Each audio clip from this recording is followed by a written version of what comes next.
Байцгаана уу хүүхдүүд. За бид нар 2019 оны элсэлтэй ерөнхий шалгалтын хувилбар А-гийн сонгох тестний эхний 36 бодлогыг бодоод дууссан. За өнөөдөр бүгдээрээ 2 дугаар хэсгийн нөхөх даалгаврын 4 бодлогыг бодно. Тэгэхээр 4 вариантын 16 бодлого даалгавраар явуулах нь байна. За ингээд эхний бодлого нь fx тэнцвэр x квадратаас 4x нэмэх нь 6 пункт зөөдөв. X нь 2-оос их буюу тэнцвэр, y нь 2-оос их буюу тэнцвэр үед уруу пунктыг олбол ийм хэлбэртэй байна. 2 пункт ба их пункт хоёрын график А, Б цэгүүдэд тогтолцдог бол тэдгээрийн хоорондох зай нь язгуур G байна гэсэн энэ нөхөх тест байна. Энэ маань юу гэсэн үг вэ гэхээр бодлогуудыг бодоод гарсан хариун дээрээс цифруудыг энэ А, Б, С, Д, Е, Ф, G үсгнүүдийн хооронд нөхөж бичнэ гэсэн. За ингээ эхний бодлого маань fx пункт С x квадратаас 4x дээр нэмэх нь 6 пункт С бид нар бүтэн квадрат ялгаад x-ээс нь 2-ын квадрат дээр нэмэх нь 2 хэлбэртэй бичиж.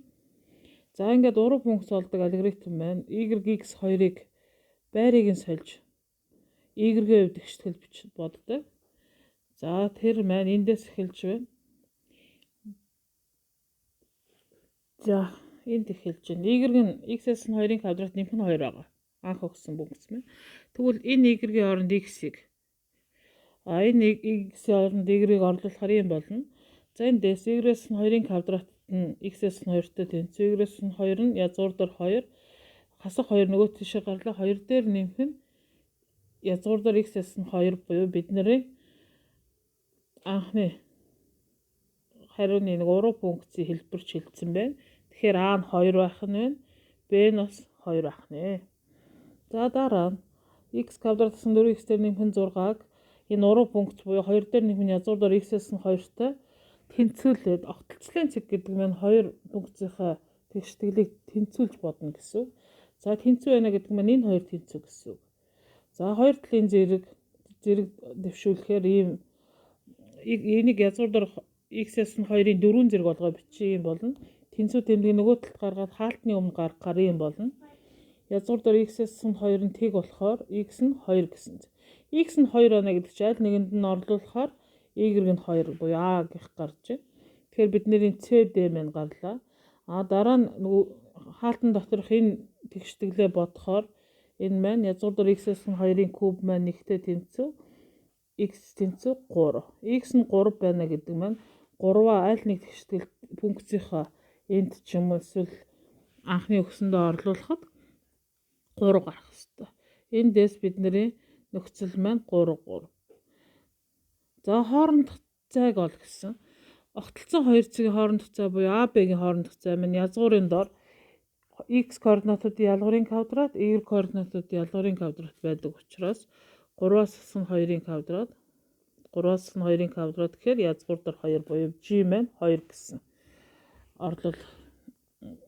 Тэгэхээр бид нар хариултын утсан дээр A, B, C, D, E, F, G гэсэн үсгнүүдийн хооронд энэ харгалзах цифрүүдээ бичнэ гэсэн үг. За 2 дугаар бодлого. Y тэнцүү язгуур дээр x функцийн графикаар туршлагдах голын ирэг дээр тусч байгаа эргэн батын цэцлэнгийн байрны байршлыг 14.0 цэгээр тэмдэглэв. За Батынхаас гол үүрэг хамгийн богино цаг олоорой гэсэн байна. За бодолт гэдэг энэ нөхөх тестний маань бодолтууд нөхөх тестний нэг амар юм нь болохоор бодох зааврыг нөхчдөг. За жишээлбэл ийм бодолт гаргаад ингэж хариу гаргаа гэсэн үйлдэлүүд нь дагаад явдаг. За тэгэхээр энд юу вэ гэхээр язгуур дээр x функцийн графиктэд орших b цэг авч А-гаас b хүрэх зайг олвол А, Б нэм байна гэсэн. Иймд олох зүйлийг нэм функцийн хамгийн бага утга олох явдал юм. Дээрх функцийн уламжлал нь нэм байна. С жигтэй цэг нэм байна гэдэг ингээд өгчнөө гэдэг маань бидний бодох чигийг зааж өгч байна гэсэн. За одоо бүгдээр энэ бодлогынхаа бодолт руу норъё. За тэгээс гол үүрэг хамгийн богино зай гэдэг нь одоо бид нар график дээр ингэж тэмдэглэсэн байна. За 14.0 гэсэн цэгээр эндээс энэ хүрэх хамгийн бага перпендикуляр урт маань богино зай байдаг. За тэгэхдээ Y тэнцүү язгуурдор x гэсэн үг. Тэгэхээр бидний өгсөн юугаар бол AB-гийн урт маань x-с AB-гийн квадрат нэмэх нь язгуурдор x-с хасах нь 0. Тэгэхээр ийм хэлбэртэй энийг олно гэсэн үг. За уламжлалаа авчи.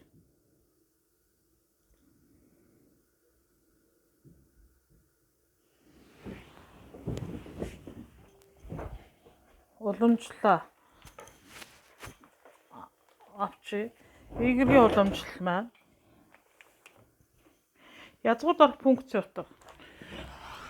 За x квадрат энэ нөгөө хоёр квадрат зэрэг томьёогоор бичгээр x квадрат хасах нь cdx нэмэх нь AB-гийн квадрат. Энэ язгуурдор x-ийн квадрат чинь x болчихно. Тэгээд энэ cd гэдэг маань AB-тэй нөгөө энэ язгуур квадрат зэрэг төвшөөс x маань нэмэгдэхдээ ийм хэлбэр болно гэсэн. Эний уламжлалыг аавна гэдэг маань язгуурдор функцийн уламжлал гэдэг чинь өөрөө юу ах вэ гэхээр язгуурдор x-ийн уламжлал маань 2-1 язгуурдор x гэсэн хэлбэртэй байдаг. За тэр чанараар авахаар 1-ийг хуваах нь 2-ыг үржих язгуурдор анхны функц маань. Тэгээд энэ давхар функц учраас дотроос нь уламжлал авахаар 2x хасах нь cd хэлбэр. Энийг тэгтээ тэнцвүүлэхээр пункт сэжигтэй цэг гарах хэрэгтэй.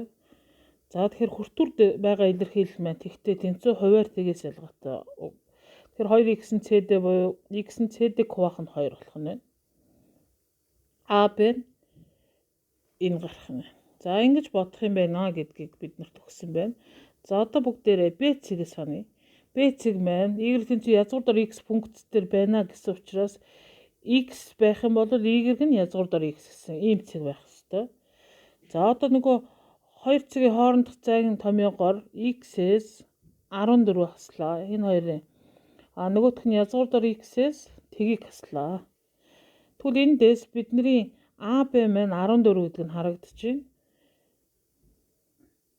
За тэгээд квадрат зэрэг төвшүүлэхээр x квадрат хасах нь 28x нэмэх нь 196. Нөгөөх нь x боллоо. X квадрат хасах нь 27x нэмэх нь 196 буюу CD маань 27, AB маань 14 гэдэг нь харагдчихна. За эндээс fx маань пункт язгуурдор x квадрат хасах нь 27x нэмэх нь 14-ийн квадрат хэлбэртэй болсон. Энийг уламжлал аваад тэгтээ тэнцвүүлчихээр бидний сэжигтэй цэг гарна. Тэгэхээр нөгөө 2x-ээс нь 27 хуваах нь ийм хэлбэртэй болоод за x нь 2-27 гэж гарлаа.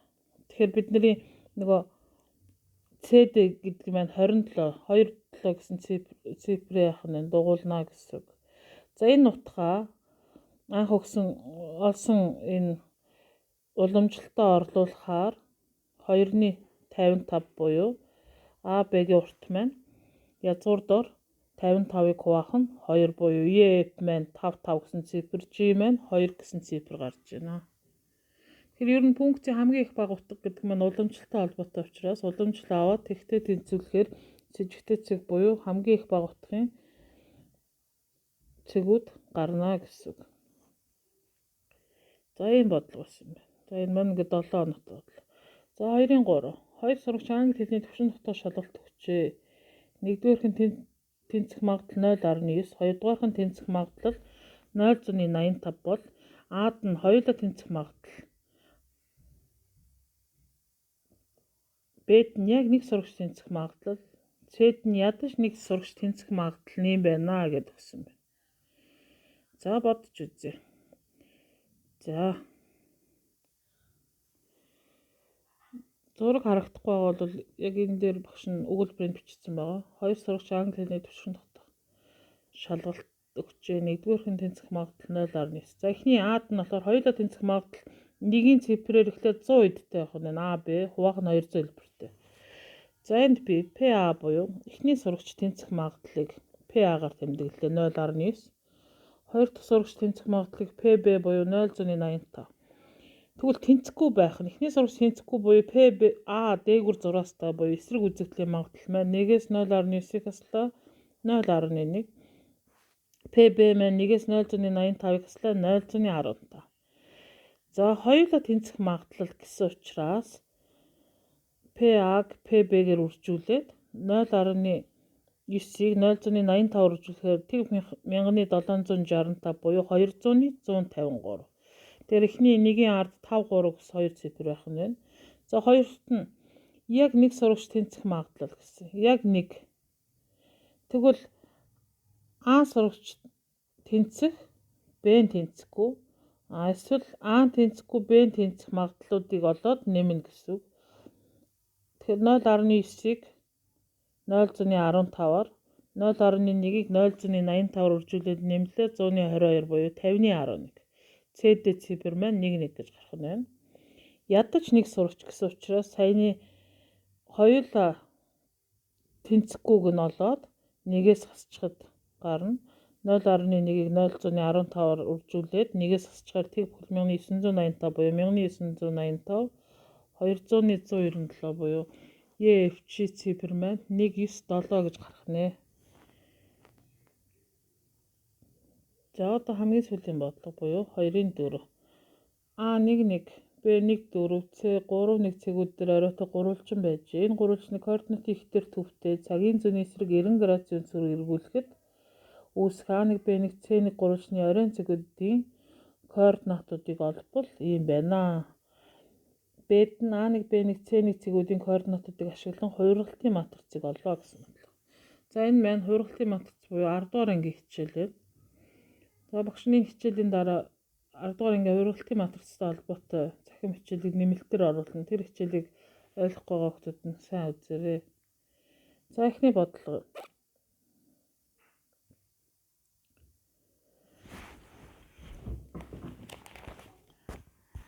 За эхлээд гурвалжны координатын ихтер төвтэй цагийн зүүнний эсрэг 90 градусын өнцгөр эргүүлнэ гэсэн. За цагийн зүүнний эсрэг 90 градусын өнцгөр эргүүлэхийг багшна зураг дээр шууд тэмдэглэжлээ. Та яд хараарай.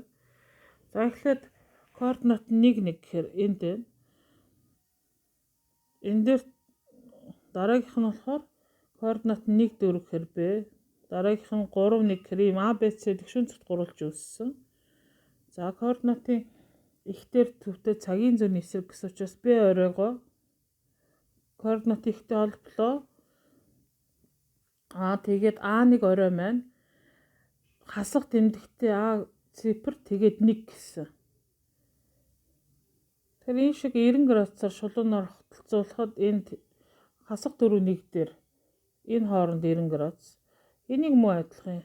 Энэ А цэгийг хотолцуулаад ингээ хотолцуулахад энэ дээр гарах хэвээр.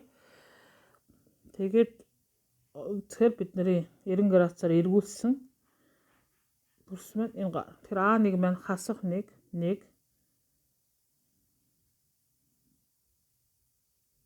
А штрих маань хасах 1 Б1 нь болохоор хасах 4 1 С1 нь болохоор хасах 1 3 гэсэн координаттай боллоо.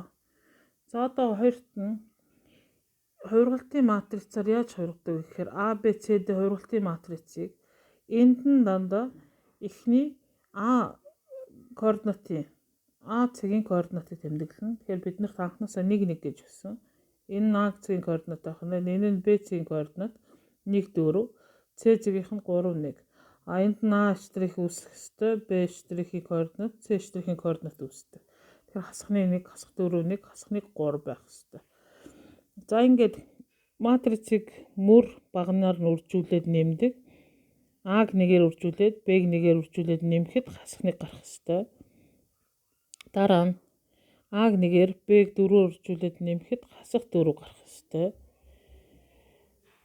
За дараа нь С-г нэгээр Д-г нэгээр үржүүлээд нэмэхэд 1 гарах ёстой.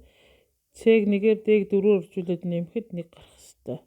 Эндээс эхний хоёроос системийг хооронд нь хасахад энэ хоёрыг хасъя. Тэгэхэд хасах 3Б тэнцүү 3 буюу Б нь хасах 1 гарах нь байна. Б хасах 1 юм бол эхний тэгшгэлдээ орлуулахаар А 0 гарна. За доотлын хоёроос дахиад хасахаар хасах 3Д тэнцүү 0 буюу Д 0. D0 гэдэг чинь C1 гэсэн үг. Тэгэхээр бидний хургалтын матриц маань A0 гарсан. Энэ матриц маань явж энд гарлаа гэсэн үг. 0 хасах 1 1 0. Хургалтын матриц гарчээ. За одоо тэгэхээр та эдгээрийн даалгаварт үлдсэн вариантуудын 4 задгаа даалгавраа бодоод хугацаанд явуулаарай. За амжилт хүсье хүүхдүүдээ.